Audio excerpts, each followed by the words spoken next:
अस्सलामुअलैकुम नाजरीन, मैं हूँ रामीन सैयद और आप देख रहे हैं प्रोग्राम ज़ेरे बहस। नाजरीन, इस्लामी जमहूरिया पाकिस्तान के नए वज़ीर आज़म जनाब शहबाज शरीफ साहब 201 वोटों के साथ मुंतखब हो गए। आज उनके मद्दे मुकाबल सुन्नी इत्तेहाद काउंसिल की उमर अयूब को 92 वोट मिले।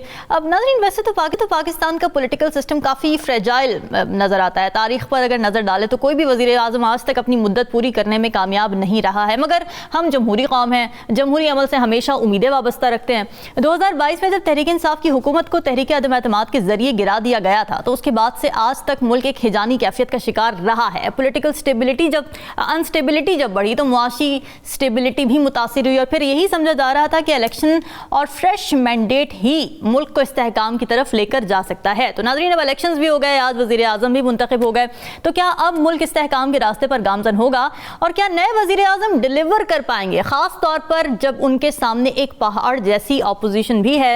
यही सवाल अपने तजियाकारों के सामने रखेंगे। हमें ज्वाइन कर रहे हैं सीनियर तजियाकार मुसाकिब साहब, राव खालिद साहब इस्लामाबाद स्टूडियो से हमारे साथ मौजूद है, जबकि तजियाकार साकिब बशीर भी हमें ज्वाइन कर रहे हैं। आप सभी का बहुत शुक्रिया। नजमू साकिब साहब, शहबाज शरीफ सबसे ज़्यादा अरसा रहने वाले वज़ीर आला रहे हैं और शहबाज स्पीड का जो वर्ड है वो पाकिस्तान की पॉलिटिकल डिक्शनरी का एक परमानेंट वर्ड बन चुका है। आप समझते हैं कि यही स्पीडें वो मुल्क के वज़ीर आज़म के तौर पर भी दिखा सकेंगे या फिर स्पीड ब्रेकर्स का उनको सामना होगा इस बार? कितना आपने दिलचस्प सवाल किया है, तो अच्छा लगता मुझे कि मेरे पास इसका जवाब भी दिलचस्प होता, लेकिन जो मेरे सामने पाकिस्तान की मुआशी सियासी मुआशरती सूरत हाल लिखी हुई मेरे सामने रखी है, इसको मैं देखता हूँ, PDM की गवर्नमेंट देखता हूँ, शहबाज शरीफ साहब का प्राइम मिनिस्टर बनना देखता हूँ और फिर ये देखता हूँ कि ये 220 में से 219 वोट गए किधर हैं। तो अभी तो ये 201 क्यों मिले, तो ये तो 220 कम से कम मिलने चाहिए थे। तो अभी तो इब्तिदा भी नहीं हुई, तो मुझे कुछ इंडिकेशंस मिलनी शुरू हो गई हैं कि ये कंपनी शायद इतनी ज़्यादा अच्छे तरीके से नहीं चल सकेगी। अच्छा। अंदरूनी और बैरूनी चैलेंजेस को अगर आप देखते हैं और फिर शहबाज शरीफ साहब की ख़ास तौर पे PDM की गवर्नमेंट में अपने साथियों को साथ लेके चलने को देखते हैं, उनके चीफ मिनिस्टर होने को देखते हैं लाहौर यानी पंजाब में, और उसके बाद एक ओवरऑल सिचुएशन को जब आप देखते हैं कि जिसमें इस किस्म की कोalition गवर्नमेंट है कि जिसमें कि कुछ पता नहीं है कि कौन किस वक्त किस तरफ का रुख करके कहाँ चला जाएगा। सही बात है। तो ज़रा मुश्किल हो जाता है ये देखना, जो आपने लफ्ज़ इस्तेमाल किया है ना डिलीवर करने का। जी। मेरा ख्याल है डिलीवर करने से पहले एक सबसे पहले चीज़ शहबाज शरीफ साहब को बड़े मुस्तहकम तरीके से साबित करनी पड़ेगी, और वो क्या है, वो ये है कि क्या वो प्राइम मिनिस्टर हैं भी कि नहीं। अच्छा। बन गए, हल्फ ले लिया, ठीक है, वोट मिल गए और उनके जो यानी मद्दे मुकाबल थे उनको यानी हरा के वो जीत गए। मैं ये क्यों कह रहा हूं, मैं इसलिए कह रहा हूं कि आपको अवाम का एतमाद हासिल है जिनसे कि आपने शाबाशी लेनी है या जिनके लिए आपने काम करना है, या वो जो पार्लियामेंट जिसके आप यानी वजीर आजम चुने गए हैं, क्या उन सारी पार्टियों का आपके पास जो है वो कोई एतमाद है? तो एतमाद अगर बहाल करना पहले है तो सबसे पहले तो शहबाज शरीफ साहब को ये करना पड़ेगा कि उनको वजीर आजम बन के दिखाना पड़ेगा।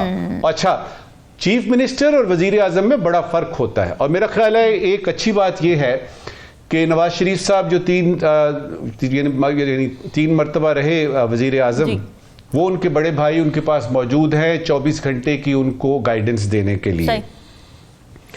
वजीर आजम बन के अगर ये दिखा देते हैं तो सबसे बड़ा जो उनके सामने एक हवा है वो जेल में बैठा हुआ शख्स, जिसके के नुमाइंदगान जो हैं वो भी उसी पार्लियामेंट में होंगे, उसी यानी नेशनल असेंबली में बैठ के शोर शराबा करेंगे, तो शोर शराबा बहुत ज़्यादा बढ़ता हुआ नज़र आ रहा है।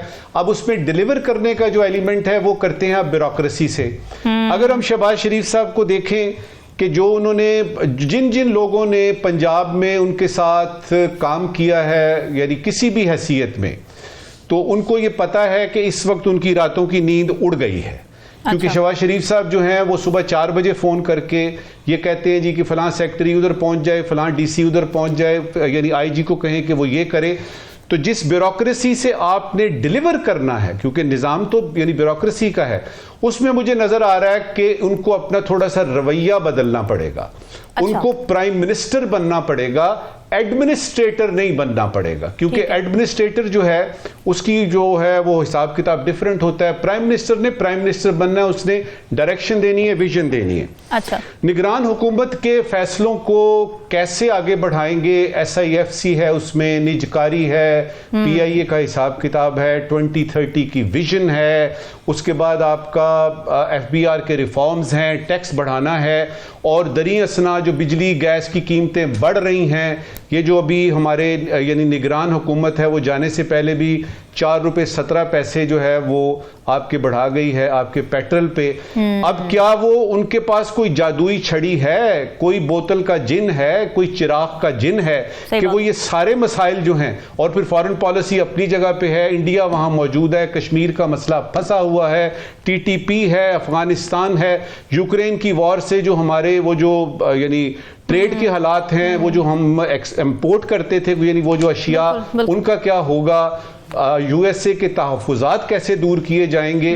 तो ये सारा कुछ अगर मैं देखता हूं तो मुझे पता लगता है कि रास्ता मुश्किल है, लेकिन अगर शहबाज शरीफ साहब वाकयातन डिलीवर करना चाहते हैं, और उनकी जो टीम है, जो कि मुझे नहीं लगता कि इस तरह से उनके जलाओ में चलेगी और जो वो कहेंगे वो करेगी, क्योंकि याद रहे कि जरदारी साहब सदर पाकिस्तान होंगे और वो डॉक्टर अलवी नहीं हैं, वो आसिफ अली जरदारी हैं, और वो सिर्फ पंजाब को ही फलता फूलता नहीं देखना चाहेंगे, वो चाहेंगे कि सिंध की तरफ भी इशारा हो। तो एक नई सिचुएशन हमारे यहाँ डेवलप हो रही है, जिसमें मैं सिर्फ दुआ कर सकता हूं कि वो जो एक अरसे से हम सोच रहे हैं कि यार कोई ऐसी हुकूमत आए। देखिए, शहबाज शरीफ से, नवाज शरीफ से या इमरान खान से या आसिफ अली जरदारी से फर्क नहीं पड़ता। ये एक पूरी टीम होती है जिसने सिर्फ एक काम करना है कि मैं हुकूमत करने आया हूं, मैं हुकूमत करने आया हूं, या मैं वाकयातन अवाम की खिदमत करने आया हूं। मैं सिर्फ तकरीरें करूंगा, बातें करूंगा, गा गेगी, ये हो जाएगा, ये हो जाएगा, ये कर लेंगे, और उम्मीदों को बढ़ाते हैं आप।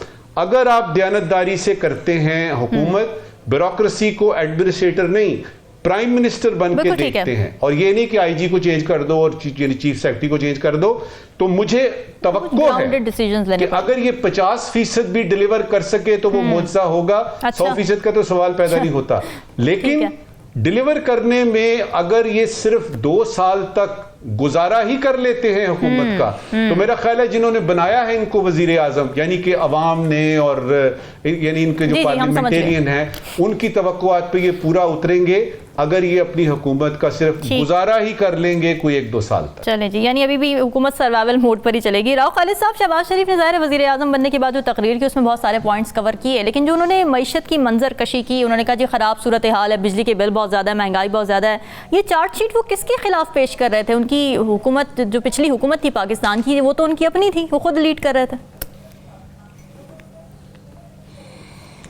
देखिए, मैंने उनकी तकरीर सुनी और बड़े गौर से सुनी है। जो इम्प्रेशन, मेरा फर्स्ट इम्प्रेशन उसको सुन के आया कि वो आज ही टांगानिका से आए हैं और मुस्लिम लीग नून पहली दफ़ा हुकूमत में आई है। अच्छा। और वज़ीर आज़म बने, आज तक उनको पता ही नहीं पाकिस्तान में क्या हो रहा था, और आज ही पता चला मसाइल का उनको, और वो परेशान है बहुत उससे और उसको हल करना चाहते और उसको वो हल करना चाहते हैं। तो ये एक इसको कहते हैं कि वो तजाहल आरफाना। अच्छा, इसका क्या मतलब है? आपको यानी इतनी सादगी से आप चीज़ें बयान कर रहे हैं कि अच्छा, ये भी गलत है और ये भी गलत है और ये भी गलत है और ये भी गलत है। क्यों गलत है? हाँ, ये सवाल आपने पूछा किसी से पिछले 16 माह में कि ये क्यों गलत है? ये जो पाइल अप हुआ है आपका सर्कुलर डेट, ये क्यों हुआ है? ये पूछा आपने ये पूछा किसी से कि हमने जो अंधेरे दूर करने थे और उसके बुनियाद पे हमने 2013 का इलेक्शन जीता पाकिस्तान को रोशन करने पे, वो जो रोशनी आप लेके आए हैं उससे अंधेरे कितने बढ़े, और जो आपको सर्कुलर डेट में जो मल्टीप्लाई होता चला गया वो कैसे हुआ? लोगों की मुश्किलात 16 महीने में कैसे बढ़ी, महंगाई कैसे इतनी ऊपर चली गई और डॉलर रुकने का नाम ही नहीं ले रहा था। वो तो फिर जाहिर है जिन्होंने करना था उन्होंने किया और कंट्रोल किया, उसको वापस लेके आए। वरना इसहाक डार साहब तो वो ले गए थे उसको खींच खांच के कुछ 350 के ऊपर तकरीबन ले ही जाना था उन्होंने। तो ये सारी चीज़ें देखें, आप जब तक अपने गिरेबान में नहीं झांकेंगे, आप इंट्रोस्पेक्शन नहीं करेंगे, आप मामलात को हल नहीं कर सकते। नजमुल साकिब साहब ने ठीक कहा, ये गागे घी वाला काम चलेगा, तकरीरें होंगी, उन्होंने ये किया, उन्होंने घड़ी चोरी कर ली, उन्होंने मुल्क में बारूदी सुरंगें बिछा दी, उन्होंने इस तरह कर दिया, उन्होंने उस तरह कर दिया, और हम तो उसको ठीक करने के लिए आए हैं। तो मैंने पिछली दफ़ा भी कहा था कि एक कम अज़ कम इस हुकूमत पे ये नहीं कह सकेंगे कि पिछली हुकूमत ये कर गई। लेकिन मुझे हैरत हुई कि वो अपनी हुकूमत उनकी आपने सही सवाल किया कि कौन जिम्मेदार है, वो किसको ताने दे रहे थे, तो वो मजे की बात है अपनी हुकूमत को कह रहे हैं कि पिछली हुकूमत ने ये कर दिया और वो कर दिया और ये मामला इस तरह है और हम इसको ठीक करेंगे और इसको लेके आगे चलेंगे। ठीक है, देखें बड़े बड़े बड़े चैलेंजेस हैं, नो डाउट, और ये चैलेंजेस 2 साल पहले एड्रेस होने चाहिए थे जब ये हुकूमत में आए थे और जिस दावे के साथ आए थे कि सियासत नहीं रियासत बचानी है। एक तो उस नारे पे मुझे शदीद एतराज़ है। सियासत का मतलब ये है कि सियासत कोई एंटी स्टेट कोई एलिमेंट हो गया है फिर कि आप सियासत को साइड पे करेंगे तो फिर रियासत बचेगी। सियासत अगर आप अवामी सियासत करेंगे तो वही रियासत की बका का बायस बनेगी।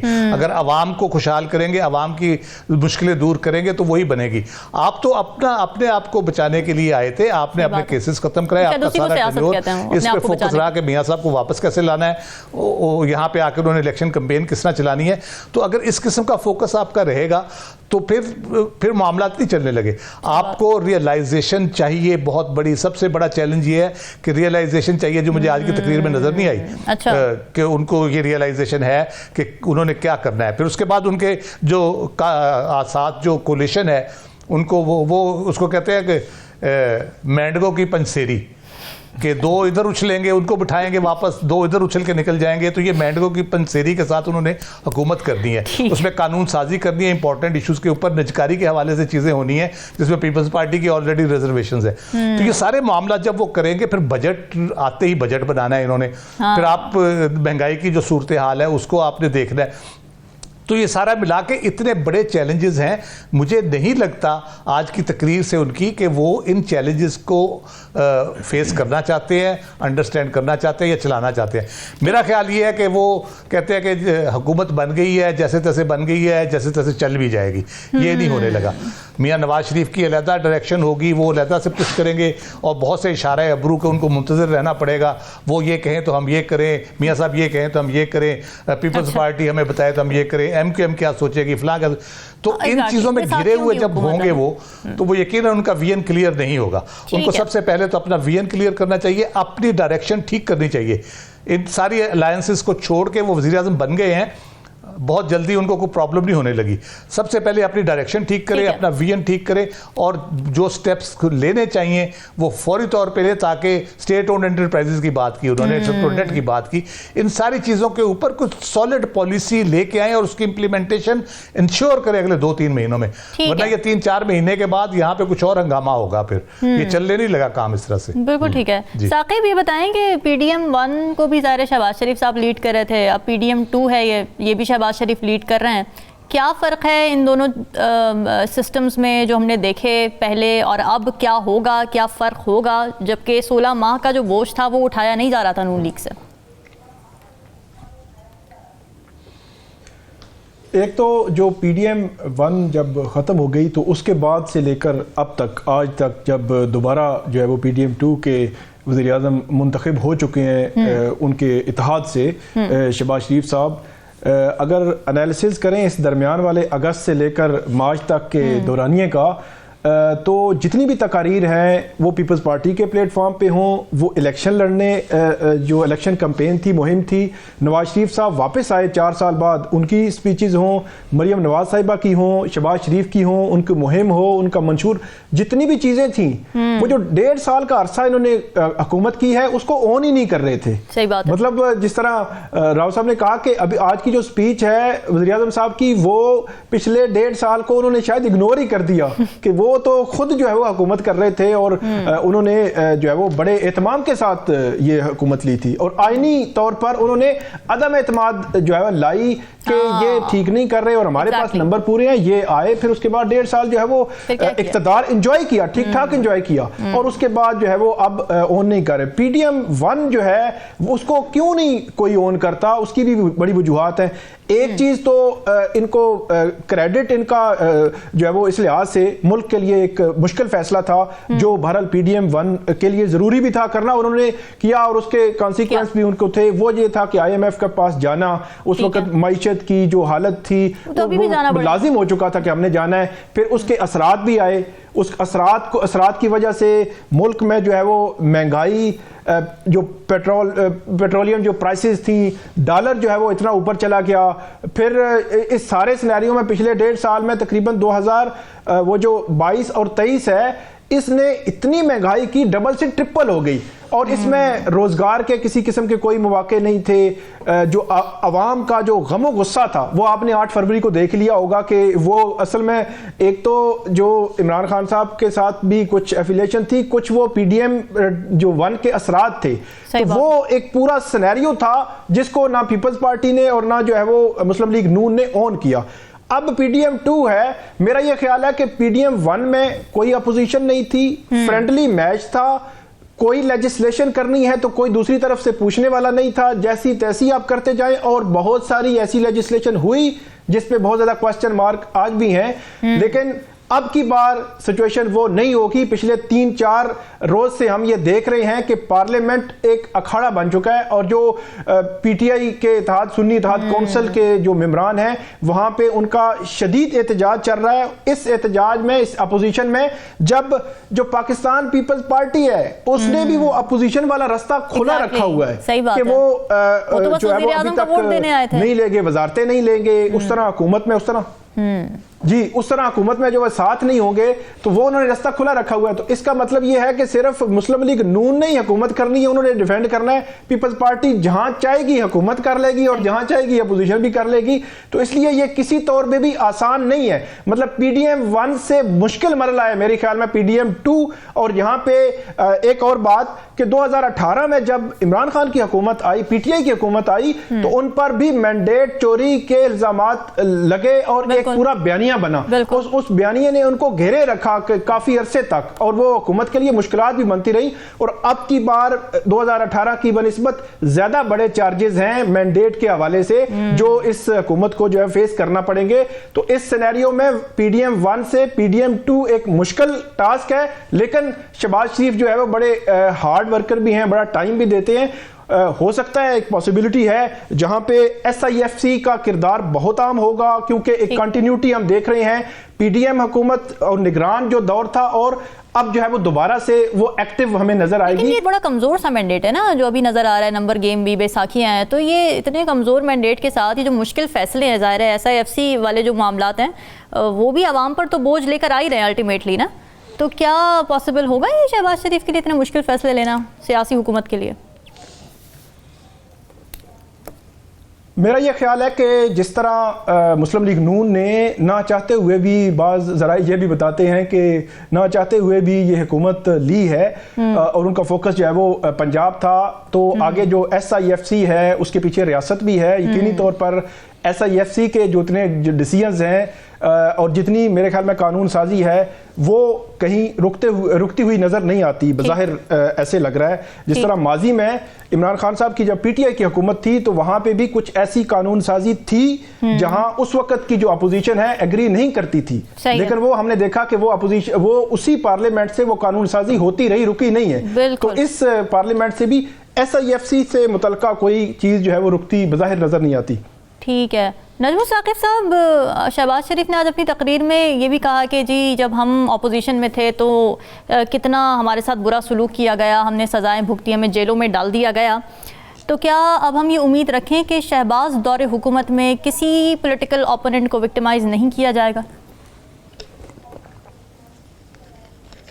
ये तो रामीन मौजज़ा ही हो जाएगा अच्छा, कि अगर आप लिव एंड लेट लिव पे बिलीव करते हुए करेंगे कि ये भी अवामी नुमाइंदे हैं, इनके साथ भी ऐसा सलूक किया जाए, होता नज़र नहीं आ रहा। अच्छा। और उसमें ये लगता तो यही है कि हम बहुत मायूसी की बात कर रहे हैं, ये पेसिमिज्म है, लेकिन मैं आपको ये बताऊं कि रियलिज्म जो है ना वो ज़्यादा ज़रूरी होता है। सही। उसमें अगर पेसिमिज्म आपको नज़र आ रहा है तो वो बताना चाहिए, सबको पता लगना चाहिए कि ये सूरत हाल है, ताकि तवक्कुआत आगे ना बढ़े। एक चीज़ जो रह गई बात करने की वो ये थी कि जिस तरह मुझे, आपको और हम सबको पता है कि ये अपोजिशन बड़ी स्ट्रांग है, और ये हुकूमत जो है ये भानुमती का यानी कुंभा है जो कि जोड़ा गया है, तो ये सारे फैक्ट्स अपोजिशन को भी तो पता है ना। हाँ। और उनको भी पूरे, जिस तरह हमारे पूरे अवाम को पता है कि इनको एक कमरे में बंद करके बिठाया गया है और इनसे कहा गया है हुकूमत करो और हुकूमत चलाओ। खुशी की बात या वो जो खुशाइंद बात है वो ये है कि इनके ऊपर बड़ी गहरी नजर होगी। जब ये कहा जाता है ना कि जी आप हुकूमत करें, तो वो फिर तरीके भी बताए जाते हैं, और उसमें मुझे नहीं लगता कि वो कोई गुंजाइश ऐसी, अगर इस वक्त शहबाज शरीफ साहब 2/3 मेजॉरिटी से भी आए, मैं उस वक्त की भी बात कर रहा हूं कि उनको वो करना पड़ेगा जो कि एक रेल की पटड़ी पे रेल चढ़ा दी गई है। हमने मुआशी तरक्की करनी है, हमने उसको उस तरफ पाकिस्तान को इस बहरानों में से निकालना है। मेरा नहीं ख्याल कि कोई गुंजाइश होगी इस कोalition गवर्नमेंट में किसी किस्म की भी कि वो शॉर्ट लीव पे चले जाएं या वो कहें कि जी बीमार हूं मैं नहीं जा सकता वगैरह वगैरह। ये काम इनको करना पड़ेगा, और अगर ये नहीं करेंगे तो फिर वही होगा जो कि होता आया है कि भाई आपसे काम नहीं हो रहा, किसी और से काम ले लेते हैं। चलें जी, ठीक है, डिस्कशन को नाज़रीन यहीं से आगे बढ़ाएंगे, हमारे साथ रहिए।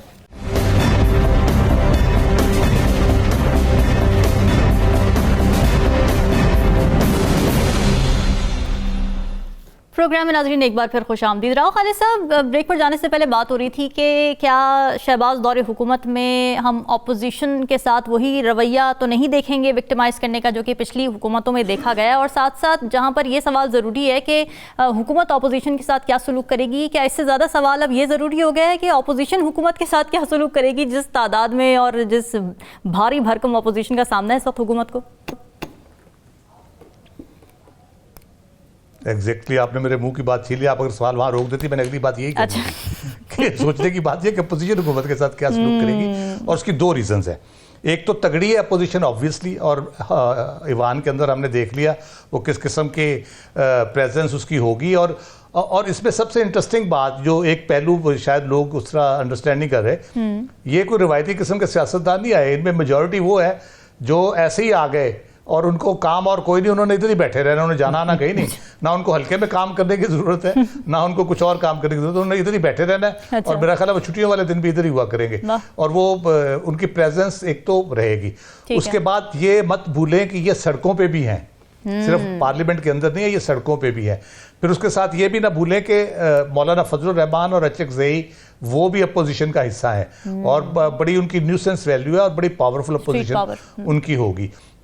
और सबसे इंपॉर्टेंट बात, जो हुकूमत को अपने अंदर से चैलेंज मौजूद है, जो मैं कहता हूं इनको जल्दी से जल्दी अपना एजेंडा और उन चीज़ों को करना पड़ेगा और इम्प्लीमेंट करना पड़ेगा, क्योंकि पिछले 16 माह का जो तजर्बा रहा है कोलिशन गवर्नमेंट का, नून के अलावा बाकी जमातों को पता है कि उसकी वजह से उनको इलेक्शन में कितना बड़ा धचका लगा है और किस तरह की उनको इंतखाबी सियासत में मुश्किलात का सामना करना पड़ा है। वो अगर 3-4 महीने में देखेंगे कि मामला सही सिमत में नहीं जा रहे तो वो भी हाथ उठा देंगे, वो भी शायद अपोजिशन में हो, फिर पता चले 55 बंदों की या 70 बंदों की हुकूमत चल रही है और 250 बंदे अपोजिशन में बैठे हैं। तो इसलिए इनका चैलेंज जो है वो बहुत इंपॉर्टेंट है। और अगर ये इस काम पे लगे रहे जो हमारे यहाँ होता है कि आते ही अपोजिशन को रगड़ा देना शुरू कर दो, उनके मजीद केसेस बना दो, उनको बंद कर दो, उनके साथ ज्यादती शुरू कर दो, तो वो हल नहीं है। वो तो फिर आप पूरे मुल्क को एक तरह से टर्मोइल में ले जाएंगे, क्योंकि आपकी इकॉनमी इस चीज़ की मुतहम्मल नहीं है। और इंटरनेशनली भी इस चीज़ को वॉच किया जाएगा कि आपकी गवर्नमेंट क्या इकॉनमी को बेहतर करने के लिए, मुल्क के अंदरूनी हालात को बेहतर करने के लिए। फिर हमारे सिक्योरिटी चैलेंजेस जो साकिब साहब ने पहले हिस्से में जो बताया, अफगानिस्तान, तालिबान, ये सारा फिर इंडिया की तरफ से हमारे सिक्योरिटी चैलेंजेस बहुत पैरामाउंट हैं। और हम लड़ रहे हैं, डेली बेसिस पे लड़ रहे हैं उन चैलेंजेस से। बलूचिस्तान हो, केपी हो, पाकिस्तान के बाकी सेटल्ड एरियाज हो, और अफगानिस्तान, टीटीपी, ये बहुत हम इतनी बड़ी जंग कई दहाइयों से लड़ रहे हैं, और अभी तक हमें बहुत ज़्यादा, आप कह लें कि कामयाबियां हुई हैं, लेकिन बहुत ज़्यादा सुकून अभी तक उस तरह से नसीब नहीं हो कि हम आराम से बैठ जाएंगे जी कोई नहीं हमने कर लिया। तो इसलिए इतने बड़े चैलेंजेस के होते हुए अगर आप मज़ीद उसमें चैलेंजेस में इजाफा करेंगे, हुकूमत के और रियासत के चैलेंजेस में, तो यकीनन रियासत भी आपके साथ कोई माँ जैसा सलूक फिर नहीं करेगी। रियासत भी फिर सोचेगी कि ये भाई साहब तो अपने चक्करों में पड़ गए हैं और ये अपने बदले लेने के चक्कर में पड़ गए, तो फिर आप उसका बहुत ज़्यादा नुकसान नून पहले सियासी तौर पर उठा चुकी है, उसको मज़ीद उठाना पड़ेगा। और अगले इलेक्शन जब भी होंगे वो उनको, मेरा ख्याल है कि मलिया बेट हो जाएगी बिल्कुल। ये सारी चीज़ें सामने रखते हुए, चैलेंजेस को अंडरस्टैंड करते हुए इसको लेके चलेंगे तो मामला बेहतर होंगे। और अगर इन्होंने इसी तरह करना है तो फिर दूसरी तरफ भी वही है, बेनज़ीर की हुकूमत में जैसे पंजाब करती थी उनके साथ जिस तरह उनकी ज़िंदगी अजीरन की हुई थी, फिर केपी हुकूमत आपकी ज़िंदगी अजीरन करेगी। मे भी बलूचिस्तान और सिंध की हुकूमतें भी आपको उस तरह से ना चलने दे। तो इसलिए आपको इन सारी चीज़ों को अंडरस्टैंड करते हुए पूरा फोकस रियासत की ज़रूरत, अवाम की ज़रूरत, उस पर आपको रखना चाहिए। बाकी सारी चीज़ों को आप बिल्कुल इग्नोर कर दें, उनको अपने नॉर्मल प्रोसेस पे एडमिनिस्ट्रेशन के हवाले करें, अदलिया के हवाले करें, वो केसेस चलें, जो भी है एग्जिस्टिंग वो चलते रहे। आपको उसमें कोई हाथ डालने की ज़रूरत नहीं है, बल्कि उसमें से अगर है भी तो हाथ आप निकाल लें और ला तल्लकी का इजहार करें उस सारे प्रोसेस से। इस पर फोकस रखें, फिर बेहतरी होगी। अदरवाइज तो दुआई की जा सकती है फिर। बिल्कुल, अदरवाइज यही होता है जो अब तक होता रहा है और मुल्क का बेड़ा गर्क हो चुका है। नजमुल साकिब साहब, यही सवाल आपकी तरफ के, एक तो ज़ाहिर एक एक्सटर्नल ऑपोजिशन है, यानी सुन्नी इत्तेहाद काउंसिल है या मौलाना फजलुर रहमान की जमात है, दूसरी तरफ क्या हुकूमती इत्तेहाद के अंदर भी ऑपोजिशन सर उठाएगी, जैसे कि पीपल्स पार्टी के इम्कानात लग रहे हैं? जब PDM 1 थी तब भी पीपल्स पार्टी ने अपने आप को अलग कर लिया था और मुसलसल तनकीद करते थे, प्रेस कॉन्फ्रेंसेस करते थे। यही चैलेंज अब भी रहेगा इस हुकूमत को? इसका जवाब बड़ा सिंपल है कि हमने अभी अभी एक 16 माह की हुकूमत देखी है जिसको हम PDM की हुकूमत कहते हैं, कि उसमें हमने देखा कि जिस तरह बिलावल साहब जो हैं वज़ीर ख़ारजा हैं और शहबाज शरीफ साहब जो हैं वो प्राइम मिनिस्टर हैं, कुछ इसी किस्म का माहौल होगा, थोड़ा सा डिफरेंस होगा, लेकिन जहाँ तक कारकर्दगी का ताल्लुक है, जहाँ तक लाहे अमल का ताल्लुक है, जहाँ तक चीज़ों को लेके आगे जाने का ताल्लुक है, वो तो हमें आई एम अफ्रेड हमें वो यानी नजर नहीं आ रहा कि किसी तरफ बेहतरी की तरफ जाएगी। अच्छा। देखिए, अगर तो कोई मौजज़ा नहीं होता, अगर तो कोई मौजज़ा नहीं होता और ये हुकूमत 2 साल से आगे चली जाती है, जो कि नजर नहीं आ रहा किसी वजह से, तो वो फिर वही है कि रोम जलेगा और नीरो जो है वो बांसुरी बजाएगा और अवाम जो है वो खुशहाली के गीत गाएगी और इन्हीं तनख्वाहों में गुजारा होता रहेगा। लेकिन मुझे किसी वजह से जो है ना, मुझे अपनी अवाम पे बड़ा भरोसा है। अच्छा। मैंने इस दफा देखा कि वो जो कहते हैं ना जी अवाम क्या कर सकते हैं, अवाम को तो पता ही कुछ नहीं है, अवाम जो है जिस तरफ डालेंगे ये तो डोर ढंगर हैं, इनको जिस तरफ डालेंगे डल जाएंगे। मैंने देखा कि जो इस दफा इलेक्शन हुए उसमें अवाम ने महादेव के यानी दरवाजे पे बड़ी भरपूर दस्तक दी है। अवाम ने बताया है, और वो ऐसे ऐसे लोग भी बीच में आए इलेक्शन में जिन्होंने जिंदगी में पहली दफा वोट दिया और उनकी उम्र 70 साल है, 75 साल है, अंदाजा लगाइए। वो जो नौजवान हैं वो तो हैं ही, लेकिन मैंने ये देखा कि मिन हैसुल कौम पाकिस्तान की पूरी कौम बाहर आई और उन्होंने कहा कि यही एक हथियार है हमारे पास कि हम बताएं कि हम इस हुकूमत को चाहते हैं। अब वो मैंडेट चोरी होने का मैं उस बहस में नहीं पड़ता कि क्या हुआ, लेकिन फैक्ट में जो बताना चाहता हूं वो ये है कि अवाम को अब आप बेवकूफ नहीं बना सकेंगे, फुल स्टॉप। और अगर आप अवाम को बेवकूफ नहीं बना सकेंगे और आपको पता होगा कि अगली दफा इलेक्शन हुए तो शायद इस तरह की कोई डील और ढील जो है वो ना मिली, तो आपको अपना मुस्तकबिल और आपको अपने बच्चों का मुस्तकबिल जो सियासत में देख रहे हैं वो जरा डोल नजर आया, डोलता हुआ नजर आया, तो आपको बाय हुक और बाय क्रुक आपको अवाम की फलाह बहबूद जो है उसके बारे में कोशिशें करनी ही पड़ेंगी। अब होगा क्या, होगा ये कि ये जो सारे चैलेंजेस मैंने राव साहब ने आपको बताए हैं और हम इस पे यानी आपने भी उसमें इजाफा किया है, इन चैलेंजेस का 1 बाय 1 एवरीडे एक चेकलिस्ट होनी चाहिए इस नई हुकूमत के पास, और उनको आपस के इख्तलाफात जरा भूल के, वो हम सुनते हैं ना, बचपन से सुनते आ रहे हैं कि आपस का इख्तिलाफ जो है वो भूलिए और यानी मुल्क का इज्तिमाई तौर पे देखिए कि क्या यानी मुस्तकबिल क्या है, कहां जाना है। अब इसमें मुझे ये बता दीजिए, मुझे ये लगता है किसी वजह से मुझे ये पता है कि जिन्होंने ये सारा हिसाब किताब किया है, वो जिस रियासत की बात राव साहब कर रहे थे, याद रहे कि रियासत और हुकूमत में बड़ा फर्क होता है। हुकूमत रियासत का एक छोटा सा हिस्सा होती है, उसमें अवाम भी आते हैं, उसमें आपकी बाउंड्रीज आती हैं, उसमें ये सारे इदारे जो हैं वो रियासत का हिस्सा होते हैं। तो रियासत ने अगर ये फैसला कर लिया है कि पाकिस्तान को माशी तरक्की की राह पे गामजन जो कर दिया गया है उसको हमने आगे बढ़ाना है, मेरा नहीं ख्याल कि ये आपस के छोटे छोटे जो मामलात हैं ये अगर इन्होंने सामने रखे और कहा जी कि पहले ये करें फिर ये करेंगे, इस दफा मुझे नहीं लगता कि इनके पास अवाम को देखते हुए और ऊपर से देखते हुए कि इनके पास कोई भी गुंजाइश है सिवाय इसके कि ये डिलीवर करें, और इनको ये डिलीवर करना पड़ेगा। साकिब, अवाम की बात की नजमू साकिब साहब ने कि अवाम को बेवकूफ़ नहीं बनाया जा सकता, अवाम सेंसिटाइज्ड है। ज़ाहिर है सोशल मीडिया का उसमें बहुत बड़ा किरदार है अवाम को शऊर देने का या सेंसिटाइजेशन का।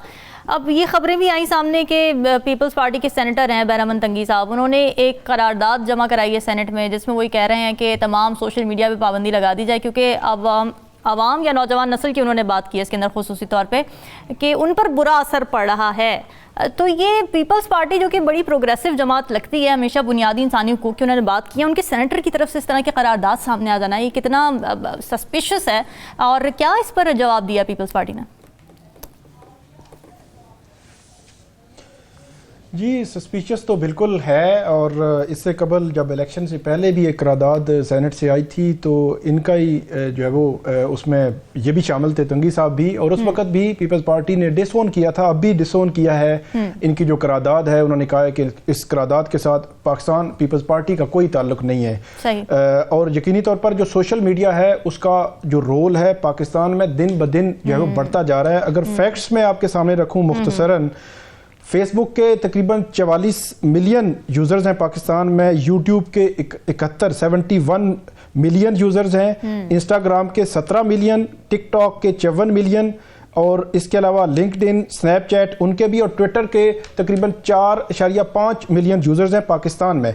इसमें जो अर्निंग के जरिए हैं यूट्यूब, इंस्टा, फेसबुक, टिकटॉक, यहाँ से अर्न भी लोग कर रहे हैं। और एक और बड़ी इंपॉर्टेंट बात है कि बाज़ औक़ात जो मतलब पॉलिटिकल सिनेरियो है इस हवाले से कुछ तनकीदी चीज़ें भी आती हैं और मिस इन्फॉर्मेशन भी बाज़ औक़ात जो है फैलाई जाती है, लेकिन दिलचस्प ये है कि इसमें जो इन तमाम डिजिटल प्लेटफॉर्म्स पे सिर्फ पॉलिटिक्स नहीं है, इसमें आप देखें तो इंटरटेनमेंट है, फूड है, ट्रैवलिंग व्लॉग्स हैं, इसके अलावा बर्ड्स, एनिमल्स के व्लॉग्स जो है, तो एजुकेशन, हिस्ट्री, मतलब यह है कि पॉलिटिक्स मेरा ख्याल में कोई 5% होगी, बाकी 95% जो इस डिजिटल मीडिया का इस्तेमाल है वो हमारे मुआशरे में बहुत बड़ा इसका कंट्रीब्यूशन है। एक तो कंट्रीब्यूशन ये है कि इंफॉर्मेशन जो है वो पहुंच रही है लोगों तक, और दूसरा कंट्रीब्यूशन जो है पाकिस्तान में पिछले आप देखें पिछले 3 साल में कोई भी जो रोजगार के जो जरिए हैं कि पढ़े लिखे तबका जो लोग हैं, जो नौजवान हैं, वो बैरून मुल्क जा रहे हैं बड़ी तादाद में,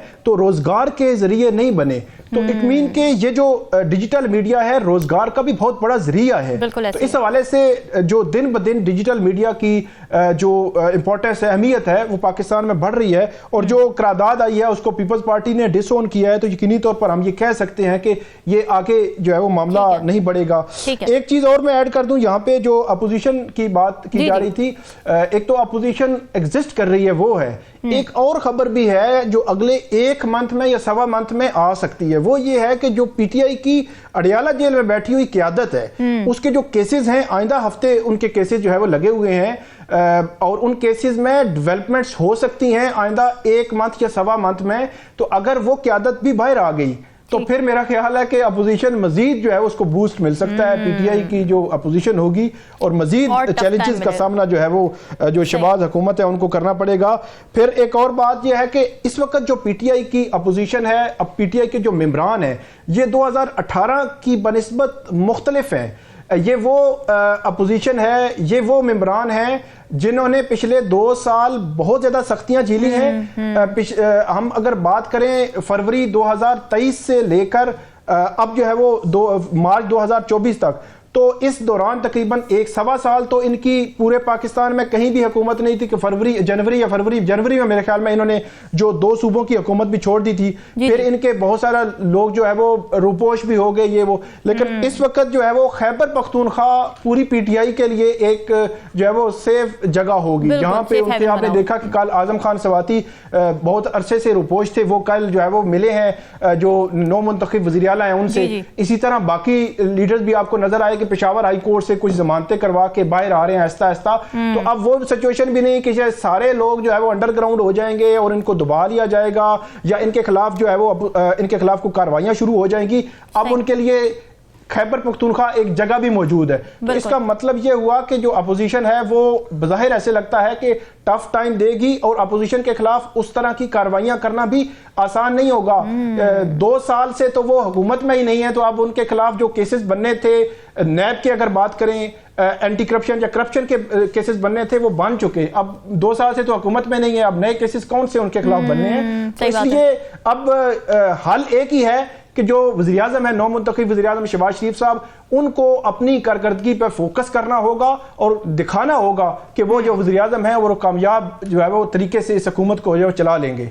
ठीक है नाज़रीन, डिस्कशन का सिलसिला जारी है, वक्त एक ब्रेक का, स्टे विद अस।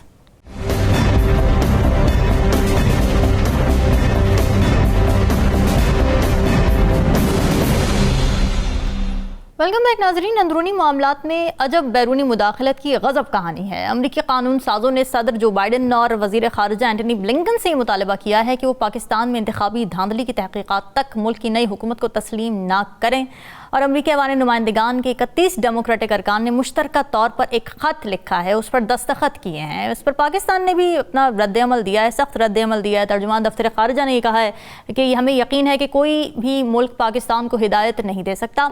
पाकिस्तान एक आज़ाद और ख़ुद मुख्तार मुल्क है। हम पाकिस्तान के अंदरूनी मामलात के बारे में फ़ैसले करने के अपने ख़ुद मुख्तार हक़ पर यकीन रखते हैं। नजमू साकिब साहब, क्यों ज़रूरत पड़ी अमरीका को ये कहने की?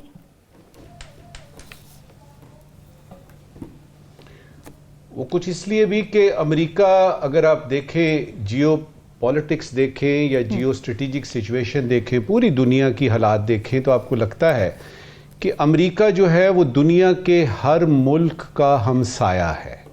अच्छा। और चूंकि हमसाये का बिल्कुल होता है कि जी ये क्या हो रहा है, वो क्यों हो रहा है, ये कौन आया आपके यहाँ, इसने ये किया वो किया, तो उसकी नज़र हर वक्त होती है। तो अमेरिका की नज़र पूरे के पूरे ग्लोब में है, इसलिए कि वो किसी वजह से ये समझते हैं और उनके पास उसके रीजंस हैं कि हम दुनिया के हर मुल्क के हमसाया हैं। पहली वजह तो ये हो गई। ठीक है। दूसरा ये है कि हम कभी कभी मदाखलत जो है वो इनवाइट भी करते हैं। मिसाल के तौर पे उसमें 2 चीज़ें सामने आती हैं।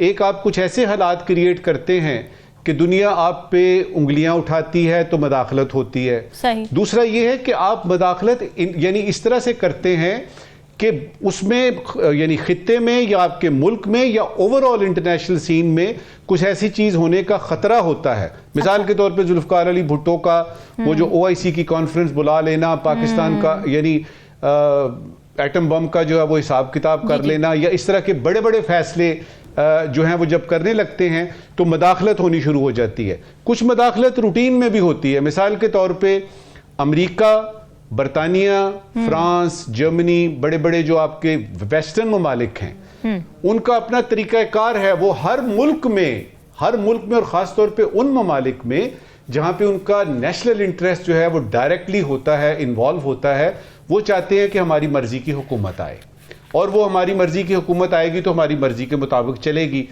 तीसरा एंगल इसका ये है कि जितने भी आपके बड़े बड़े इदारे हैं ना, यूनाइटेड नेशंस हो गया, IMF हो गया, आपका FATF हो गया, ये तमाम, वर्ल्ड बैंक हो गया, ये सारे लोग जो कर्जा देते हैं, जिनके ऊपर आप इन्हिसार करते हैं, पाकिस्तान जैसा मुल्क जो है वो इनको बाकायदा तौर पे टॉकिंग पॉइंट्स देते हैं। मदाखलत तो एक तरफ रही, वो इनको बताते हैं कि आपने ये करना है, ये करना है, ये करना है।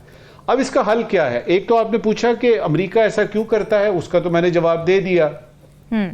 मुझे इससे गरज नहीं है कि अमेरिका क्या करता है। मैं तो इस सवाल पे सोच रहा हूं कि अमेरिका को ये किस तरीके से ये पता लगा कि वो पाकिस्तान के अंदरूनी यानी मामलात में दखल अंदाजी इस तरह से दे सकता है। तो उसका हमारे सामने है। मैंने आपको पहले भी बताया था कि मैं ऐसे 2 सियासतदानों को जानता हूं पाकिस्तानी, जो इलेक्शन से पहले, इस इलेक्शन से नहीं, पिछले किसी इलेक्शन से पहले अच्छा। 2 गैर मुल्की एम्बेसियों में जाते हैं और कहते हैं जी कि आप मुझे प्राइम मिनिस्टर बनवा दें, तो उसके बाद जो आप कहेंगे मैं करूंगा।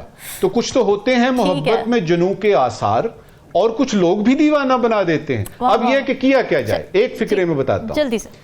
आपके मुल्क में कोई किसी किस्म का मुल्क दूसरा बशमूल अमेरिका के मदाखलत करने का सोचेगा भी नहीं अगर आप पे 2 चीजें होंगी। एक, आप पे कर्जा कोई नहीं है। दूसरा, आपकी हुकूमत जो है कि जो इन अ गिवन टाइम आपकी हुकूमत जो है वो दयानतदारी से काम कर रही है, और उसके बाद यह है कि उसको अवाम की फलाह बहबूद के लिए कर रही है, और अपने आप को अपने तक महदूद करके रख रही है, जिस तरह की चाइना करता है। वो भी करता है मदाखलत, लेकिन उसकी मदाखलत भलाई के लिए होती है। तो ये 2 चीजें अगर आपकी होंगी, पाकिस्तान के बारे में इस तरह की बातें कि ये इलेक्शन गलत हुए हैं, इन्वेस्टिगेशन कराएं, वो उसको रिहा करें, इसको ये करें, इस तरह की बातें नहीं होंगी। राव खालिद साहब, क्या इकोनॉमिक इंडिपेंडेंस ही वाहिद हल है बैरूनी मुदाखलत को रोकने का?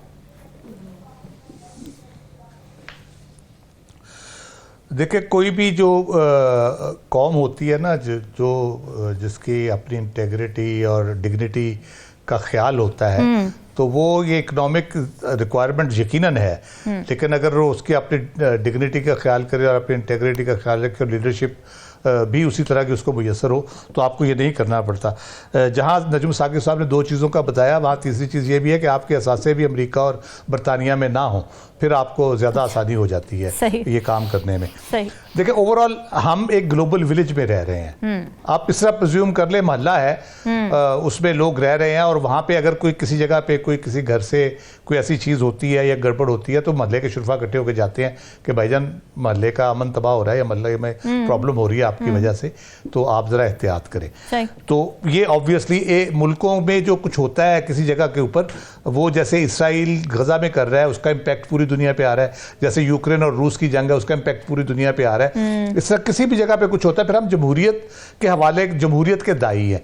जब हम जमहूरियत के दाई हैं, तो फिर हमें उस हवाले से हमारी क्रेडिबिलिटी बहुत इंपॉर्टेंट है। सही। हमने खुद, जो नजम साकिब साहब ने कहा, आप दावत देते हैं ऐसी हरकतें करके कि लोग कहें कि जी उंगलियां उठाएं, मुदाखलत ना भी करें, उंगली तो उठा सकते हैं ना, जैसे हम भी उठाते हैं। अभी मोदी के इलेक्शन होंगे, हम भी करेंगे कि जी इसने ये कर दिया, उसने वो कर दिया, पुलवामा हमला इसने इसलिए कराया, और ये इसने मुसलमानों के दबा के तो अपनी मर्जी का नैरेटिव बना के इसने इलेक्शन जीत लिया। तो इस किस्म के एतराज़ात वगैरह हम करते रहते हैं।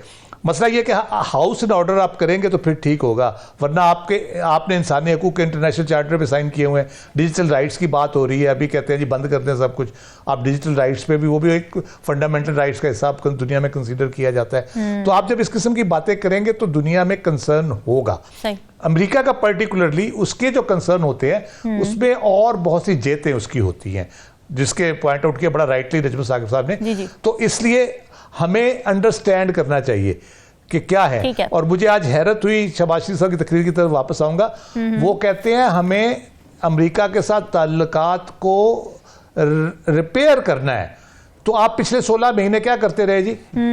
आप तो कहते थे जी अमेरिका नाराज हो गया, फलाना, हमने राजी किया सबको। अब आज फिर आप कह रहे हैं हमने रिपेयर करना है। तो वो कहाँ की रिपेयर अब होगी? पीटीआई की बात करते हैं ना, 16 में आपकी नहीं हुई, जो कि आप कहते हैं कि जी वो उसको निकाला गया इसलिए कि वो अमेरिका के खिलाफ वो एक नैरेटिव बना लिया था उन्होंने। बिल्कुल ठीक है।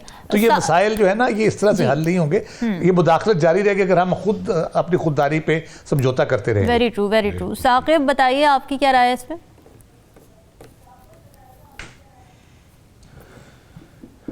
अंदर से अगर जब तक कोई ऐसी सपोर्ट ना हो, तो मेरा ये ख्याल है कि बैरूनी ताकतें भी आप में मुदाखलत जो है वो नहीं कर सकती।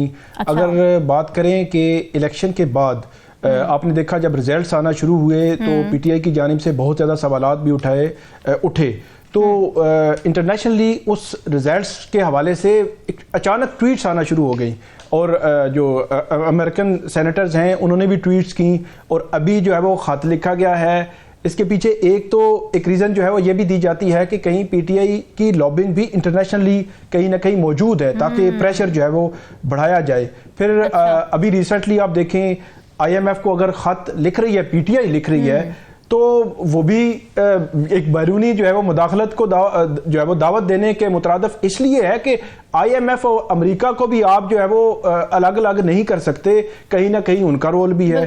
तो कर्जा जो है वो ये भी एक मेन फैक्टर हुआ कि पाकिस्तान को बहुत ज़्यादा ज़रूरत, क्योंकि डिपेंडेंट हैं हम, इंडिपेंडेंट तो मतलब उस लिहाज से तो नहीं है, हमारी मईशत जो है, इक्तसादी जो हालात हैं वो सारे डिपेंडेंट हैं, तो इसलिए बार बार ये चीज़ें जो है वो आती हैं और खुल के जो है वो बोलते हैं। अगरचे हमारे वजारत खारजा जो है वो इस पे तरदीदें जारी करता है, लेकिन वो खुल के बोलते हैं। IMF है, पीछे चले जाएं, साइफर वाला मामला है, वहां पे भी एक जो पॉलिटिकल पार्टी है उसकी जानिब से बड़ा स्ट्रांगली इमरान खान साहब ने कहा, फिर जो दूसरी तरफ से ये नैरेटिव आया और वो भी ये कहा गया कि ऐसा कुछ भी नहीं था, तो वहां पे भी हमारे अंदर जो डिवीजन थी फिर उनको मौका मिलता है। तो मेरा ये ख्याल है कि मौका तभी मिलता है जब हमारे अंदरूनी हालात जो है वो स्टेबल नहीं होंगे, ठीक नहीं होंगे, एक डिवीजन मौजूद होगी और आराम मौजूद होंगी, मुख्तलिफ इंटरनल फैक्टर्स काफी ज्यादा फ्यूल करते हैं इस चीज को। नजमू साकिब साहब, आज के सवालात बता दीजिए, फिर क्या लेकर आए आप नाजरीन के लिए शॉर्टली। जी ज़रूर, एक ज़रूरी सवाल और एक गैर ज़रूरी सवाल। ज़रूरी सवाल आज का ये है कि सियासत में हम सुनते आते हैं कि वफादारियां तब्दील करते हैं, कभी आज इस पार्टी में कभी उस पार्टी में। ज़रूरी सवाल ये है कि आपकी वफादारी आखिर होती किसके साथ है? अपने साथ होती है, अपने कायद के साथ होती है, अपने पार्टी के साथ होती है, या फिर अपने मुल्क के साथ होती है? सही। गैर ज़रूरी सवाल, हम सुनते हैं कि अदालतों ने फैसला कोई ना कोई जो है वो महफूज कर लिया। गैर जरूरी सवाल ये है कि कुछ फैसले महफूज क्यों किए जाते हैं और फिर इनको हिफाजत से रखा कहां जाता है? बिल्कुल बिल्कुल जी, बड़ा अहम गैर जरूरी। नाज़रीन, डिस्कशन आपने सुनी, फीडबैक जरूर दीजिएगा। हमें दीजिए इजाजत, अल्लाह हाफ़िज़।